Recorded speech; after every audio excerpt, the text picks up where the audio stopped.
રાજે ગૌશાળા અને અહીંયા ઘાસચારાની બહુ જરૂર છે. આજે અમે એક કેમ્પર લઈ અને ગૌ માતાનું ઘાસ લઈને પધાર્યા છીએ. જ્યાં 5,000 7,000 ગાયું છે ત્યાં ગાયના ઘાસના પણ પ્રોગ્રામો કર્યા છે. અહીંયા 40-50 ગાયું છે પણ ગાયના ઘાસ કરવાની બહુ તાણ હતી એટલે બાપુ વારંવાર કેવરાવતા હતા. તો વિરલબેન એ લોકો ઘાસ નાખવા આવતા હતા. વિરલને કીધું બેટા મારું ભેગું લઈ લે કાં એટલે એક ટેન્કર ભરી આજે દીકરીએ પણ પ્રેરણા કરી હાલો આપણે આખું ટેન્કર ત્યાં જ ઠલવી દેવું છે. એટલે સરસ મજાની ઘાસ બધા ખેતરમાંથી વાઢી અને તાજું ઘાસ આવ્યું છે. અમારા વિરલ દીકરીની બધા સેવા કરી રહ્યા છે. મારા બ્રહ્માણી માતા મહિલા મંડળના બહેનોને પણ કીધું હતું આજે શ્રદ્ધાથી સેવા કરવા માટે પધાર્યા છે. મારી વિરલ દીકરી છે એનું મંડળ તો ખૂબ એટલે ખૂબ કડતાલું વગાડી ધૂન કરી અને ગૌ માતા માટે આખું મંડળ એકતા થઈ અને ગાય માતાને ઘાસ સારો નાખે છે. વિરલ આપણા આનંદ કોટીના પુણ્ય પ્રાપ્ત થયા હોય ને દીકરા ત્યારે જ આપણને આવા એક પ્રેરણા થાય કે આ ગૌ માતાની સેવા કરવાની એક આપણને તક મળે. માં અને યોગાનો યોગ તારો ફોન આવ્યો મારે આજે ઘાસ નાખવાનું જ હતું બટા આજે અમે નાખવા જ જવાના હતા તો યોગાનો હા ભગવાને ભેગું કરી દીધું બટા કે તારું ઘાસ આવતું હોય ભેગું મારું મગાવી લે દીકરા. સરસ લો વાહ ભાઈ વાહ.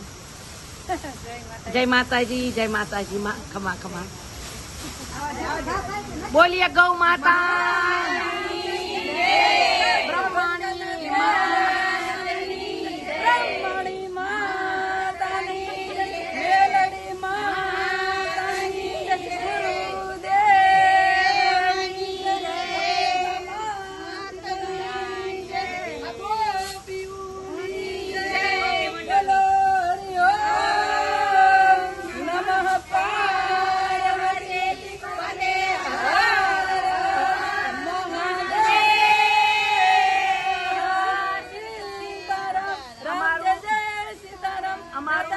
રીટાબાનું મંડળ છે જે બ્રહ્માણી માતા મહિલા મંડળ.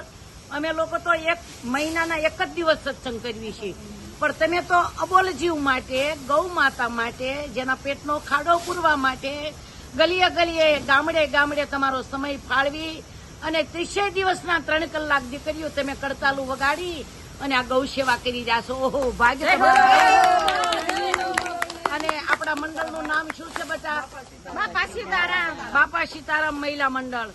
આજે તનમન ધનથી સેવા કરે છે. માં 30 દિવસ કડતાલું વગાડે છે ને ગૌ માતાના પેટનો ખાડો પૂરવા માટે ગલીએ ને ગામડે કેને કે મારા માટે માગું તમારી લાજ જાય પણ પરમારથ માટે માગું તો મારી એટલે આજે પરમારથ માટે મારા વિરલબેન ને લોકો ગલીએ ગામડે કડતાલું વગાડે છે.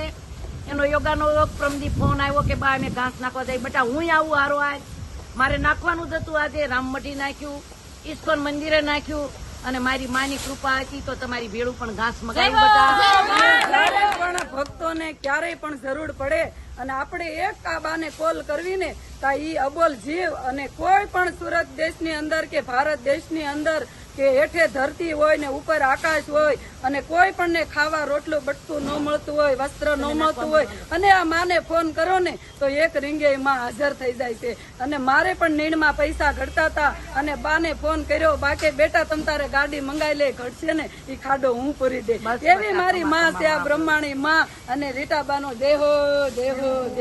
તમારે પણ ગમે ત્યારે જરૂર પડે બેટા અડધી રાતે ફોન કરજે. અને આવતા વર્ષે ભવ્યથી ભવ્ય માત્ર ને માત્ર ગૌ માતા નિમિત્તે કોબડીવાળા બાપુની સપ્તાહ સુરતમાં રાખી છે અને જે એનો ગમે એટલો ખર્ચો થાય મારું ત્રશ ઉપાડશે. મારા ત્રશ વાળા કહી દીધું સેવા દેવી કરજો બધા ખમામાં. અત્યારે આપડા બેન છે વકીલ એડવોકેટી બેને કીધું બા ગમે એટલા સેવામાં જરૂર પડે માણસોની મને કહેજો હું લઈને આવીશ. ગમે એટલા ભક્તો જોઈશે ને 4-5 મંડળો છે આ કીધું એને બા હું ચોક્કસ આવીશ. આમ સરસ. હાલો મારું બ્રહ્માણી માતા મહિલા મંડળ, હાલો બાપા સીતારામ મંડળ, મનો ગૌ માતાની સેવા કરવામાં. જય માતાજી, જય માતાજી. માં શું કે હે ગાયુંનો સંદેશ છે એવો જીવનમાં ઉતારવા જેવો, ગાયુંનો સંદેશ